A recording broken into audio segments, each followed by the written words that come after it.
Good day, Africa. Welcome to the CGC show on AETV. AETV is the voice of higher education in Africa. We are coming to you live from the headquarters of the Association of African Universities here in Accra, Ghana. My name is Adjoa Omie. The show is proudly brought to you by the Association of African Universities. You can join in the conversation by following us on our social media platforms at A_TV on Twitter, Association of African Universities on Facebook and YouTube, and at AETV Official on Instagram. Today we'll be discussing law as a career. My guest is here in the studios. I'll introduce him after the break. Big thank you to GD Makeover GH for my makeup, and of course Akosia Collection for my beautiful outfits. I'll introduce my guest after the break. Stay tuned.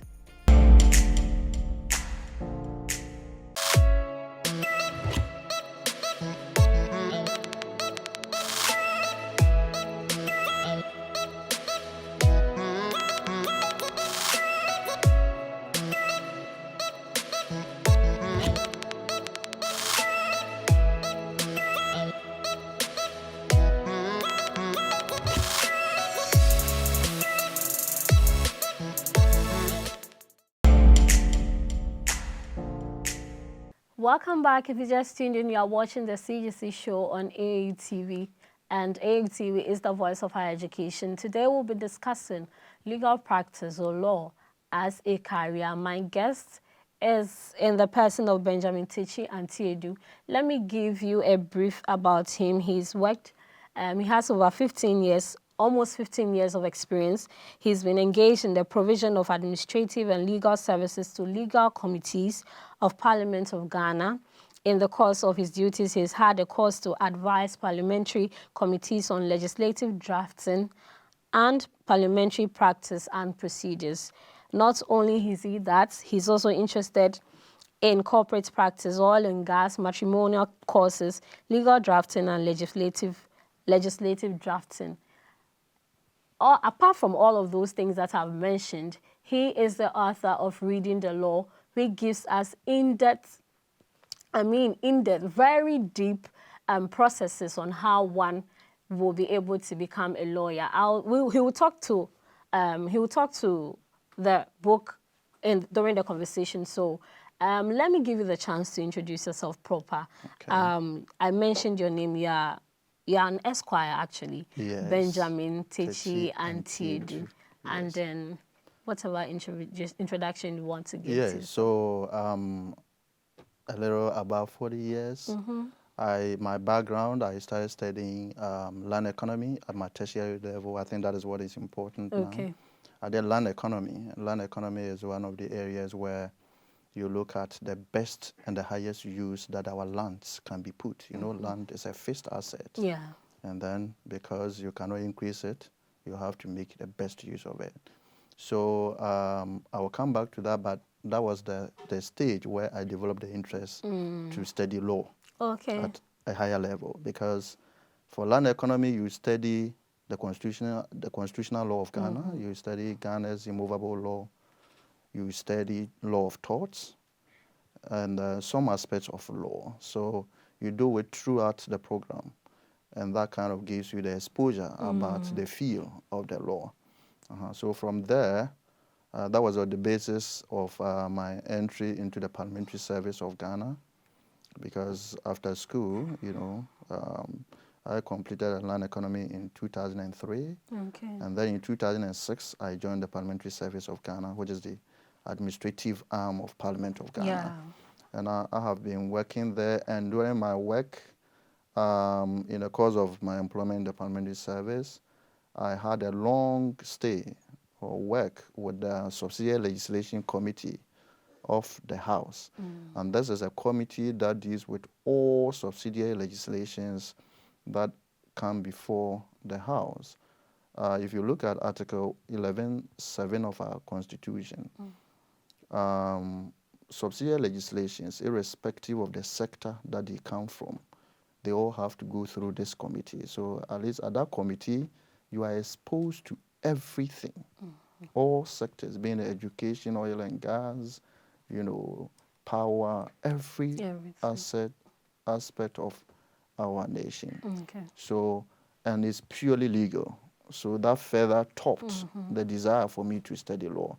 Because when you're a committee clerk or assistant committee clerk, you are not only advising on the practice and procedure of Parliament, you are also a technical person who has to support your committee to do better scrutiny of the subsidiary legislations that come before the House. Because we see that when it comes to the passage of subsidiary legislations, there's a little room for Parliament to operate. Subsidiary legislations cannot, once they are late, cannot be amended by Parliament. And they come into force within 21 sitting days of Parliament, so quite limited. So Parliament has to decide whether it will reject, annul the instrument or allow it to pass.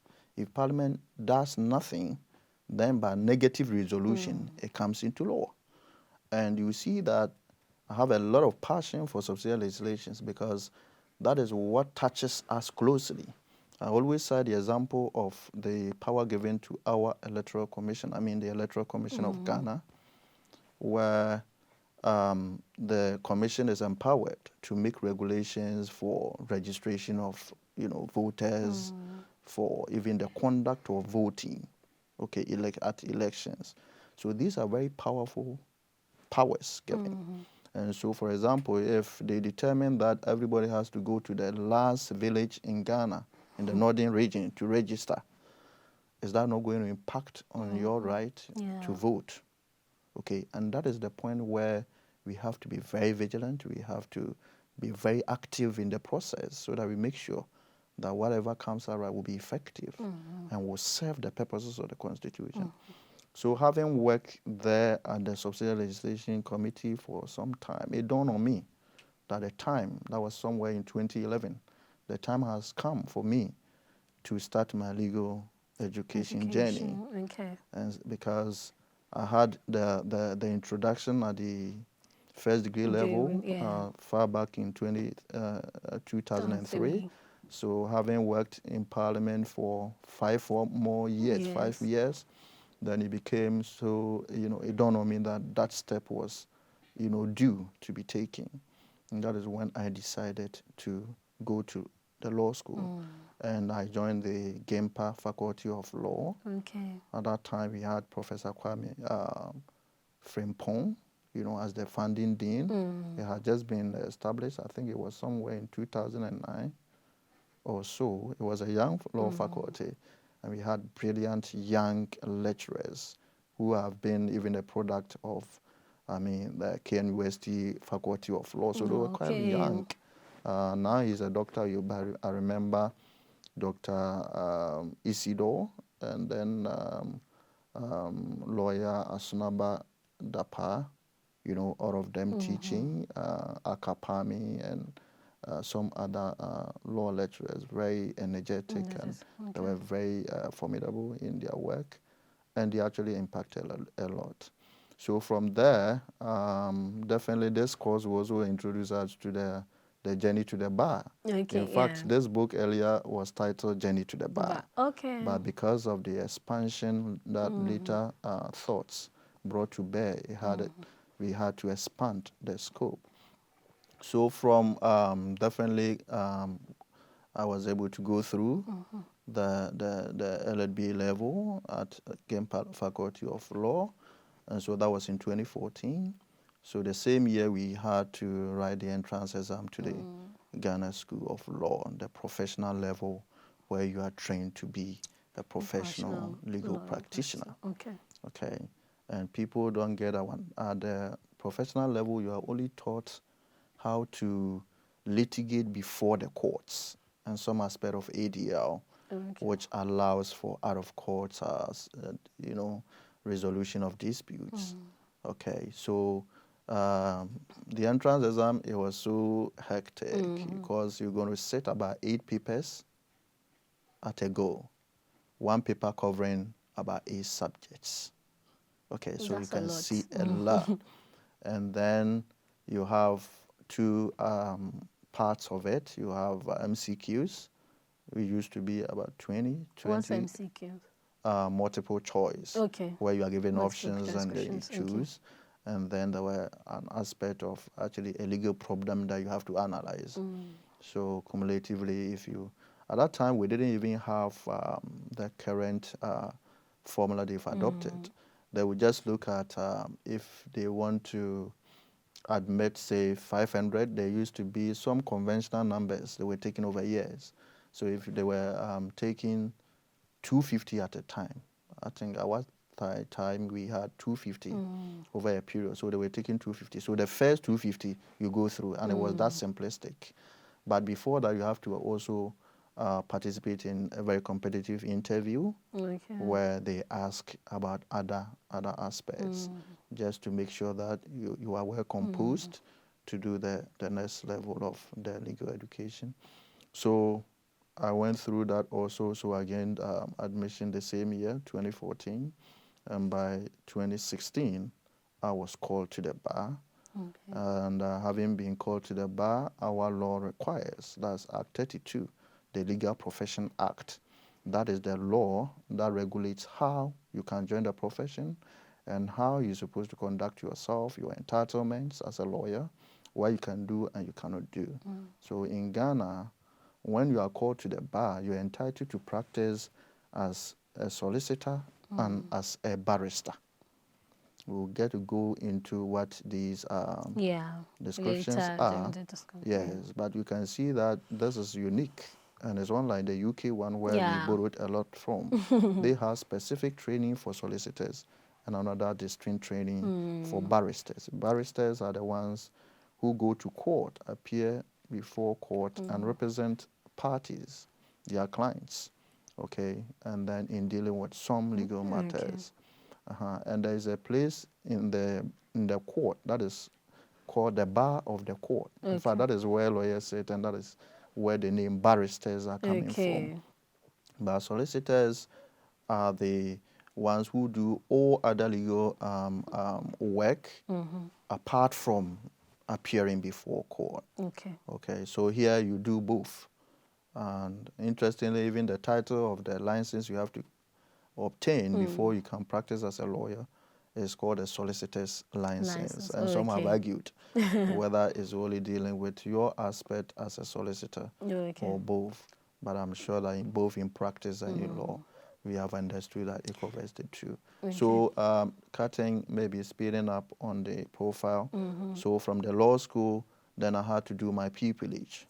So I joined the Gatti & Gatti law firm, Laboni, and then they are more into corporate practice and aspect of contracts, and then other non-criminal aspects. Apart from criminal cases, they do all other cases, and even notaries public, where you need to send some document to a foreign entity. You need some authentication, which a lawyer can do. And that's reserved for very senior members of the bar. So that is what you do there. So from there, then that was 2017, I decided to revert to Parliament and do full-time practice, because there were cases where my officials were conflicted with the legal practice. And then that was the same time I needed to produce this book, because it was a personal commitment I made in 2011 that, having encountered the difficulties in the legal education sector, I promised myself to deliver this book so that those who come after me will not suffer the same fate. Yes, and so I had to stop that and get more time to complete this, and also commit myself fully to the work of the nation. And so this is where I have come to. But even now, as I sit here, I'm taking 2 masters at the same time, just to inspire us and not to boast. Because realizing that you need further, I would say further and better particulars of knowledge areas. I am particularly interested in oil and gas law. I trained first as a land economist, so anything to do with environment, the land, minerals and all that, very dear to my heart. So I needed to do that. And I know that to also do that effectively, there's a mechanism for this participation. So you have companies involved. Oh, So you have to understand how companies work, how they operate, and that's why I'm doing MBA also to support that. That's nice. So that is the That's humble very, you very have impressive. here. Thank you. You've talked almost about your experience in the law school and from the law school through to where you are currently. In just one word, how would you describe your experience so far? I mean, law school or law school and practice? From like your whole experience from law school through to where you are currently. I would say it has been exciting. Exciting. Exciting. There's been a lot of hard work. Yeah. But the hard work and the difficulties in becoming a lawyer and practicing law is the fulfillment you get that I've achieved something. Yeah. You know, there's that feeling that, oh, this didn't come, you know, with ease. I've actually fought for this and achieved it. That's okay, great. So if I've gone through that, you know, hurdle, then I have to achieve more with what I have. Yeah. Because, yes, we all have fanciful ideas about careers we want to get into, but at the end of the day, what do we do with it? How do we impact on society? The young people, we have so much energy.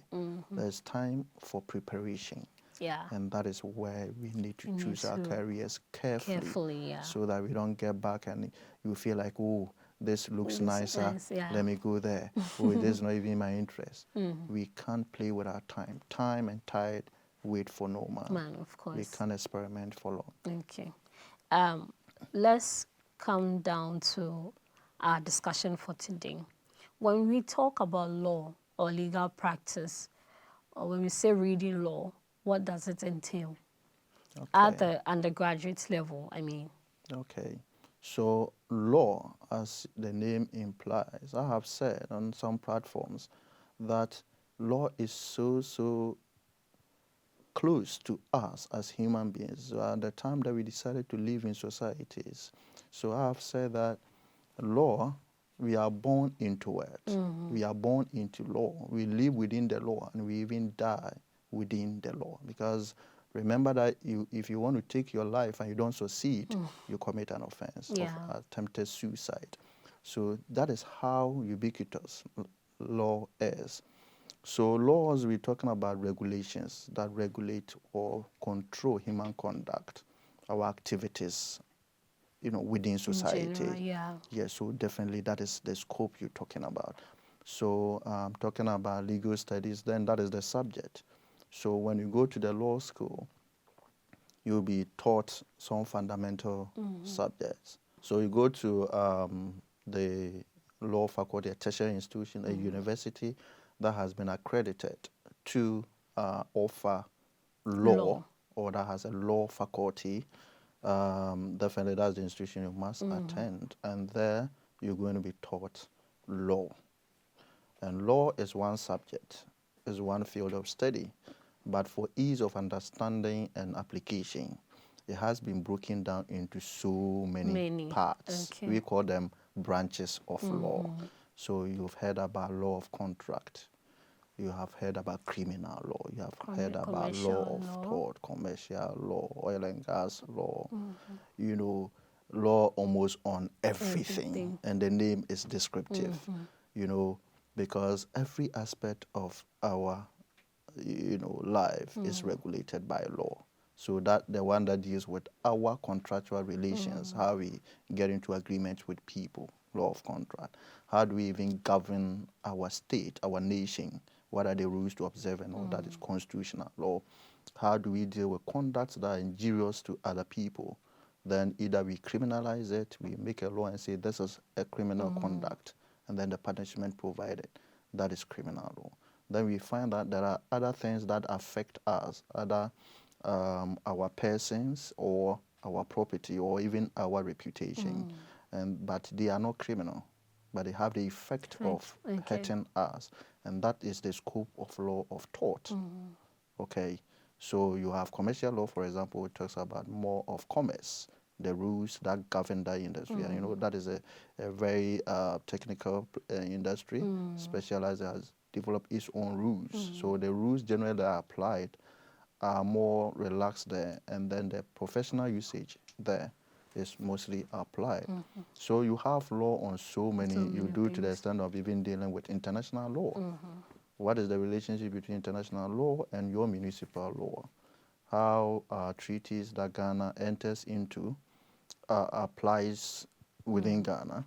What are the processes, and how are we bound to international, agreements and all that? So, if you want to talk about subject to subject, then I'll be able to expatiate on what they really represent. So that is the training, the scope of the training. And there will be a lot of practical sessions where moot sessions where there is a practical arrangement as a courtroom setting where you exhibit or you train colleagues. Sometimes there are competitions. You train as you do in normal legal practice, just to start, building up that capacity early enough.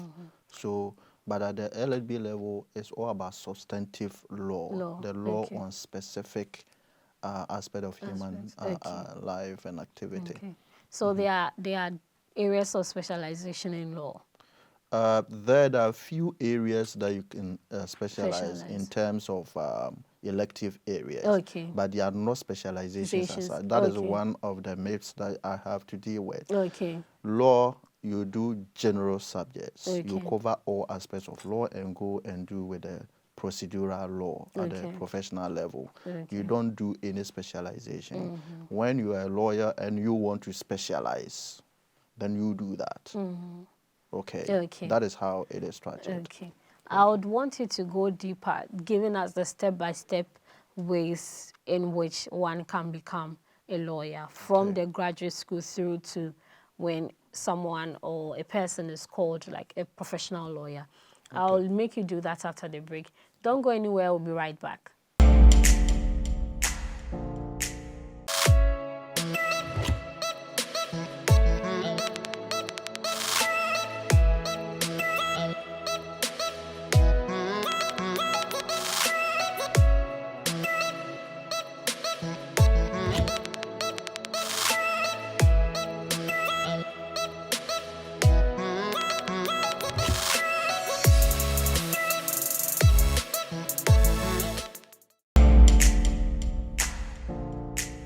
This is the CGC show on AAU TV, and my guest, Esquire Benjamin Tachie Antiedu, is in the studio here helping us talk about or discuss law or legal practice as a career. He's talked about his experience and some of the areas involved if should one choose to study law at the tertiary level. But I'd want you to go deeper into the various stages from the law school through to when a person or an individual is called like a fully fledged or professional lawyer. Can you take us through the stages involved, please? Okay, thank you for the question. But I will want to even tell you the opportunities that is in the law, the career options, before you even take the decision to start. Fine. So quickly, I will talk about, as for professional legal practice, that is, the conspicuous one that we all know. But there's so much you can do. You can be a judge. A lawyer. You can be a judge. Until some few years back, all the judges are lawyers. At a point, we didn't have so many lawyers to go to the districts as magistrates.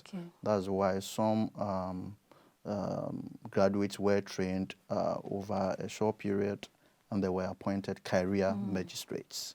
So for some time, about 5 years now, we have reverted. All judges are lawyers. So from our district courts, from the circuit courts, the high courts, regional tribunals, with the exception of regional tribunals in a way, and then the Court of Appeal and the Supreme Court, everybody, you have to be a lawyer first and foremost. So do we have like a number of years of experience required from a lawyer to be a judge? Exactly. Oh, okay. Yes, and the various, they vary according to the court. So for the district court, you can even go as a fresh lawyer. But for the circuit court, you have to be 5 years at the bar. You practice as a lawyer for 5 years. At the high court, you need to do 10 years. you know. Then the Court of Appeal, you have to be 12 years at the bar, and then 15 years at the Supreme Court. And these are constitutional qualifications. And then the fact that you have to be of high moral character. Okay, those are additional, but in terms of qualification, that is it. So beyond that, you can be in government service. As I told you, I have been working in the parliamentary service of Ghana for about 15 years and doing government service or working for the state. You can teach law. Okay. You have a lot of people who have committed themselves into teaching. And so her appointment, her leadership, Mensa Bonsu. This is Mensa Bonsu, has been a lecturer at the Faculty of Law, University of Ghana. They call it School of Law. School of Law, yeah. Yes, but it's different from the Ghana School of Law. No, okay. But that's their version of the law faculty. Okay. She has been there for a long time. You have a lot of them. His Lordship, Ashikote also doing same and all that. So you can actually develop a career as a law lecturer, and that is sufficient. You can also be in-house counsel for a company or your institution. You should have a legal department or a lawyer directing and leading the company in terms of legal issues. Okay. And then you have company secretaries. One of the qualifications to become as a company secretary is to be a lawyer. So that is also, you have corporate lawyers also doing that.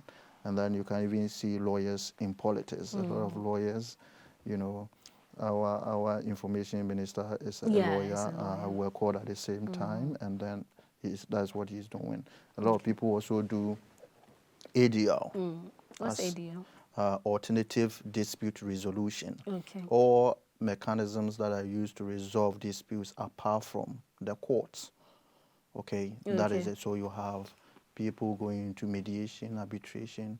That's a whole avenue for you know, a career to develop. So that those is the career scope. Prospects. Yes, and then more you can do. But you can be an author. All you do is to write. You can be a journalist and you're a lawyer, so that you can report rightly to the public. Because most of the time you see that when a matter is before court, a substantive matter, parties are also allowed to bring applications. The substantive matter will be there, but there will be certain steps you want to take. Okay, we saw that in the election, ongoing election petition, where the petitioner's lawyers apply to serve interrogatories on the first respondent. Those are the steps. If not for this and it's live and lawyers are explaining along the line, you have some journalists even taking that resolution or ruling on that subject, even as the decision on the substantive matter, which throws quite a big misinformation into the system. So when we have lawyers across the board, it serves us better. Okay. So we can go back to the stages, the process. From when you get the admission, when you are being admitted to the law school in any tertiary institution or university. What are the processes? Okay. So at a grad school, professional exams, whatever to become, Okay, so that's a good question that always asked. Okay, so the first thing, there are two ways to begin. Okay. You can actually do your LLB. The LLB is actually a Latin word that has been anglicized. Okay. So you have, we call it in English version, Bachelor of Laws. Okay. But why is it not BL, but it's LLB? That is Legum Baccalaureus. Okay. Legum Baccalaureus. And that is the Latin version. And the Latin, when you are writing an initial for a plural noun, is double. You double the letter. That is why you have the LLB. Okay. The Legum Baccalaureus for the B. That is why you see it as it is. So you can, there are two ways to do it. You can enroll in a law faculty in Ghana, and there are prescribed subjects that you study. LI 2355 is the law that specifies all the subjects you need to study, the prescribed ones. There are additional ones that are elective ones that come along. Then you can also do external LLB in a country that has a substantial law or a law that is quite substantially the same as ours, preferably in a Commonwealth country. You can also do the LLB there. But the difference is that when you complete and you obtain your LLB in Ghana, you are eligible to write the entrance exam for admission to the Ghana School of Law, which is the professional level. But in the case of the LLB that is obtained externally, you have to go through another phase of training to make up. And that is called the Ghana Legal System Program. That is supposed to give you the bit of the law that is distinctive about Ghana. Because when we're talking about the Constitution of Ghana, it's novel. There will be so many aspects that are common, but you have very distinctive elements that are there. Sowa has said in one of his judgments before an attorney general that our constitution mirrors our past. Okay, so constitutions are always distinct to a large extent. We have some of the provisions we have today because of the lessons of the past. So that your constitutional law may be limited. One distinctive aspect of our law is our customary law. Customary law, so special. I wonder the other legal systems that will have that. Because here we are recognizing the laws or the rules of conduct that apply to specific communities. So you can even be in the Ga community, maybe Osu, they have different rules. You go to another part, different rules, even in the same, ethnic group. Okay. So you have that diversity, that huge volume of law too, that if you don't study the Ghana law, you'll be lacking.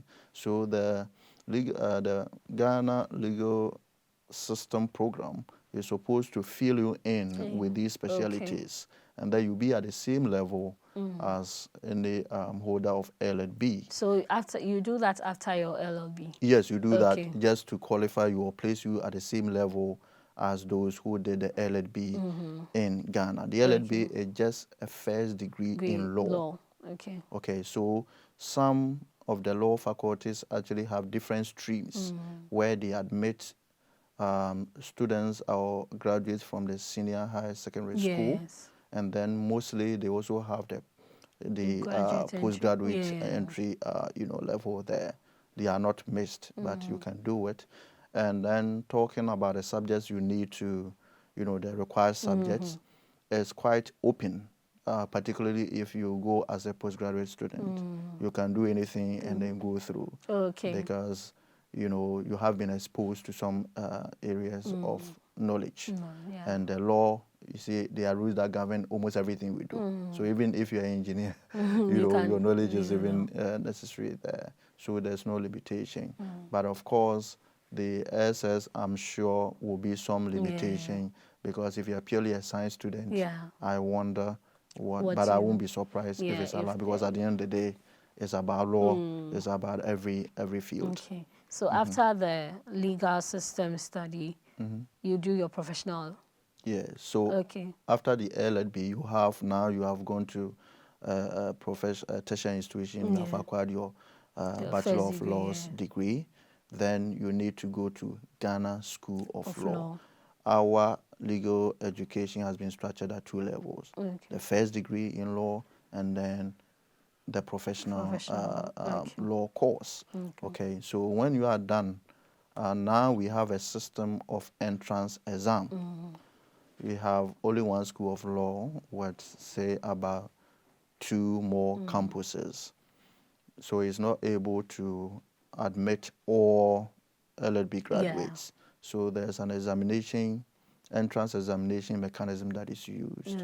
So when you are done with the LLB, whether a foreign who has done the top-up or the local LLB, then you participate in that, you register and participate in the entrance exam. So if you are successful, then you are admitted, and then you go to the professional law course program at the Ghana School of Law. But you may be, upon admission, you may be asked to go to the Kwame Nkrumah University of Science and Technology campus of the Ghana School of Law, or the Gempa campus of the Ghana School of Law, or the Ghana School of Law main campus at Makola. Yes. So after the professional law? Yes, after the professional law, Now there's even another phase of practical training that is woven into the professional law training. Okay. And that is mandatory internship, Okay. where students are supposed to join some law firms, the courts, or the Attorney General's department, or law chambers in general, so that to learn the practical aspects of the law that they have learned. Okay. And then that is part of the professional law course. So you write that is 2 years now. 2 years, so they have part 1, part 2, and then it's part 2 that you'll be doing the internship. Okay. So when that is done, and then you pass and you are done with your internship, then you are called to the bar. That is the kind of, say, graduation, formally admitting or enrolling you into the role of lawyers. There's a big book, or let's say a register, where your name must be before you can be called a lawyer in Ghana or hold yourself as such. Okay. So there's this thing about the professional exam. Okay. A lot of people tend to feel, I don't know why it is so. Do you think it is a challenge or something from the students, or it's from the system? Yes, I would say both. Okay. Both, because, you know, when legal education started way back in 1960, it was only the University of Ghana that was offering the law, the LLB. Yeah. So they were able to contain the numbers, a particular number. Then as soon as they are done, they proceed to the Ghana School of Law for the professional. So that was smooth. Then along the line, they allowed other law faculties to train. So now you have over 12 law faculties in the country. So the numbers have been so high. And that was when they even introduced the entrance. You know, it used to be entrance exam and even interview along the line under LI 2355. They had to cut off the interview and then leave the entrance exam. But talking about the entrance exam, I said that, you know, you are sitting, last year they had even reduced the number of subjects to 6.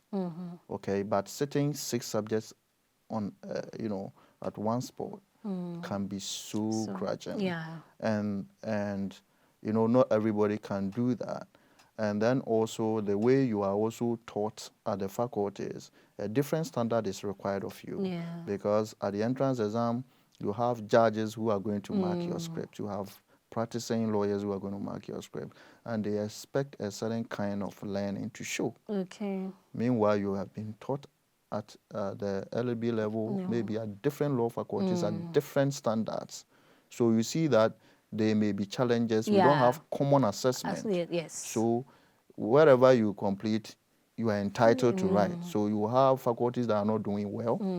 The General Legal Council, that's the regulator of legal education in Ghana, and I took an exercise with the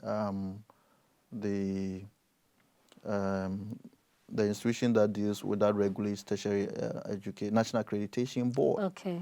And they found that there are even some law faculties that did not have law libraries, that some of them did not have the numbers of lecturers and all that. You will find that they get some lecturers to get the accreditation, and after that, you see that they are into something else.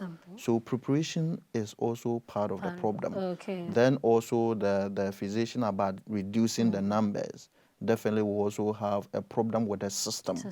Because we should have opened up quite well now, especially with our state of development or democracy, where you need lawyers, a lot of lawyers in the system. Okay. So you've talked about the challenges, but I want you to talk about some of the challenges that students are likely to face before entering into the law school. You mean professional or the Yes, LLB? professional. Professional. Now, I've learned that because of COVID and then lack of space, sufficient or adequate space, some of them have been grouped into 2 and they run for long hours. So I've actually been feeling for them. Some start as early about maybe 7:30 and 8 p.m. in the evening for 2 days, and I think it's just too much. Yeah. Because you are feeding the person with so much information. How can the person assimilate and train? At the end of the day, you have lawyers who do not appreciate the law very well. So I think that is a problem. For law, it's so easy to train people because all you need is a huge library, very good lecturers, and then the classroom. That is all. You don't need any equipment, you don't need anything. Maybe best you need a moot court where they can train and practice. That is all. So we can train people at so many facilities across the country. So to take people through this is quite challenging. And then it's also expensive. Yeah. Expensive. Very expensive. So for an ordinary person from some of our poor homes, they are likely to face financial challenges. And you must buy books. And law books are expensive. Very expensive. I would like you to talk about some of the benefits, but I believe everything is in your book, Reading the Law. And every law student should have a copy, of course. I would want you to talk about the inspiration behind this book and everything that is in it and why people should buy it. Okay, so you have this book, Reading the Law. Yeah. Actually, the name has been chosen is very close to a similar book written by Glanville Williams, a British, that is Learning the Law. Okay. So you see that the name was craftily, chosen to get closer to what is in our imprints. But particularly with reading. Why reading? Because law, you read a lot of legal materials. So we take that an average law student is capable of comprehension. But the challenge becomes how much you can read. Yeah. Because law, you have to read law articles. Judicial decisions are part of our laws because of the common law tradition. So you have to read cases. So as I just spoken, I would have given you about 50 cases that you have to read. I see. Okay, so maybe that is why reading the law and reading the law. So what Learning the Law has done, it was introduced into Ghana since we started our legal education in 1960.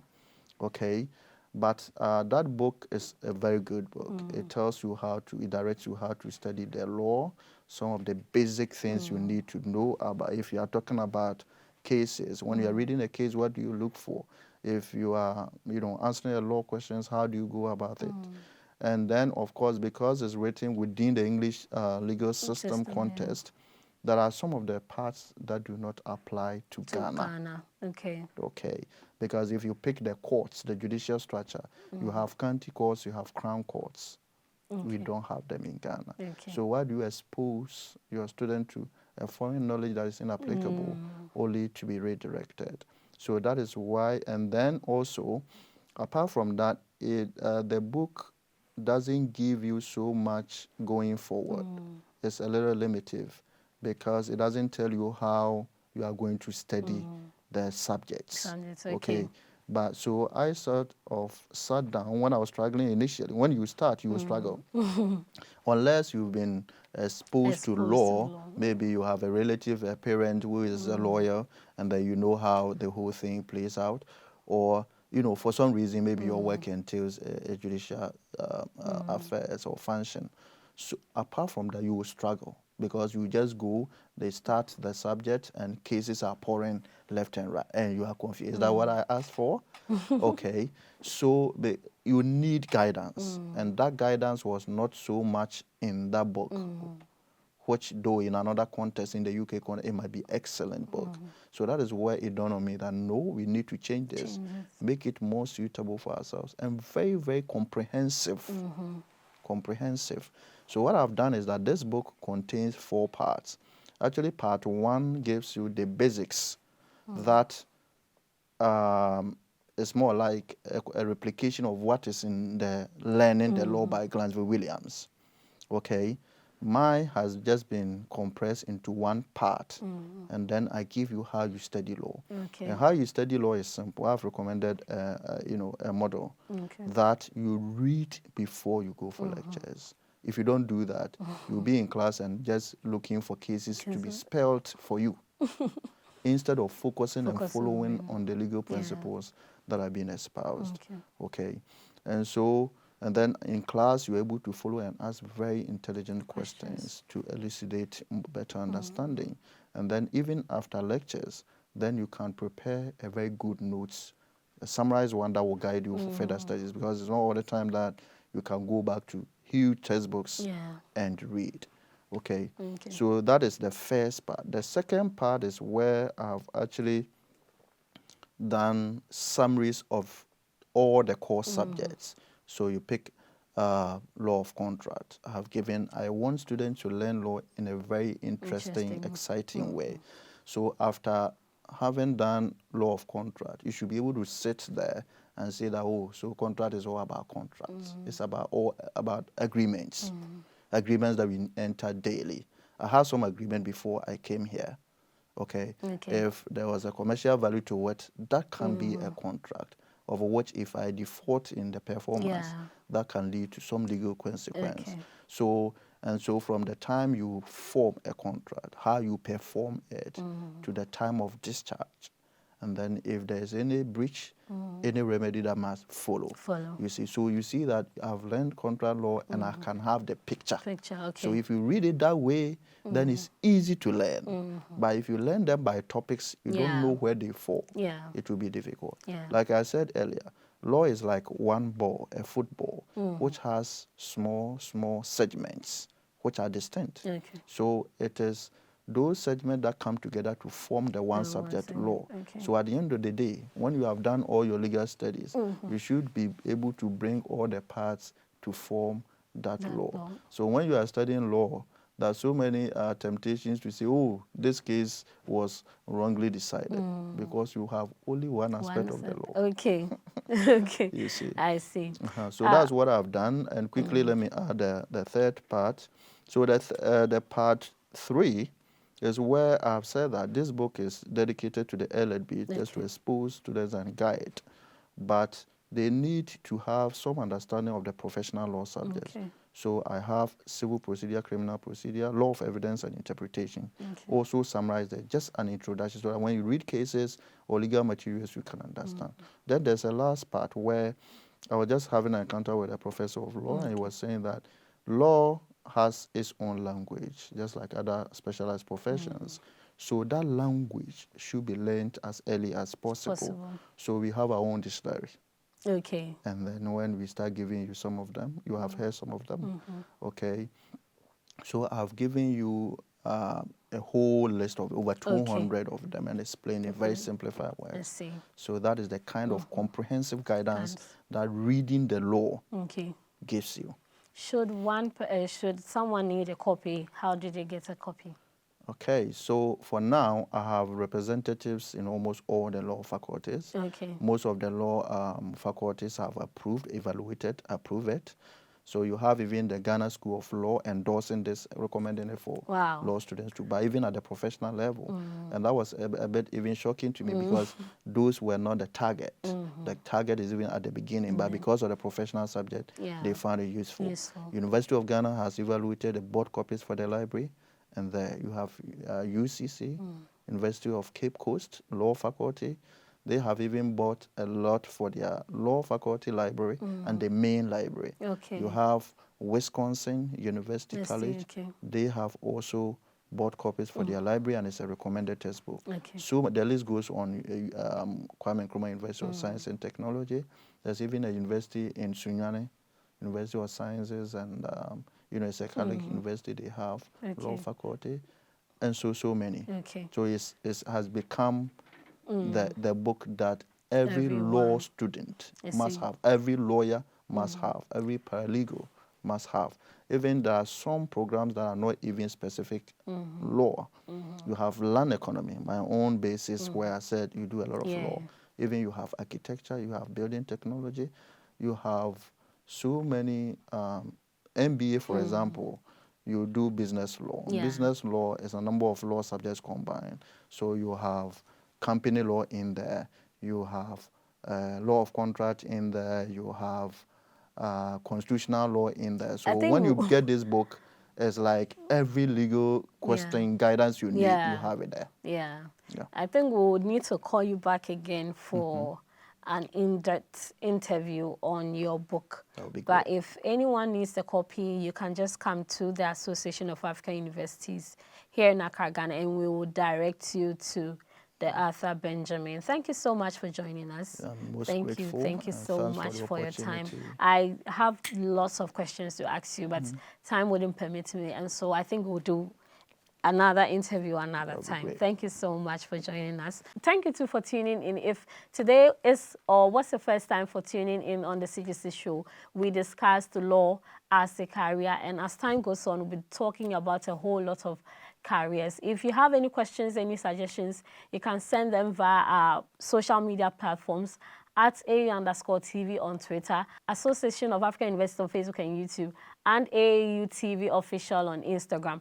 My name is Adjoa Omie, and I have been your host. Big thank you to GD Makeover GH on Instagram for my beautiful makeup, and of course Acoustia Collection GH for my beautiful outfit. You can follow them on Instagram, and you can get yourself one. My name is Adjoa Omie, and the show has been proudly brought to you by the Association of African Universities. I'll see you next time.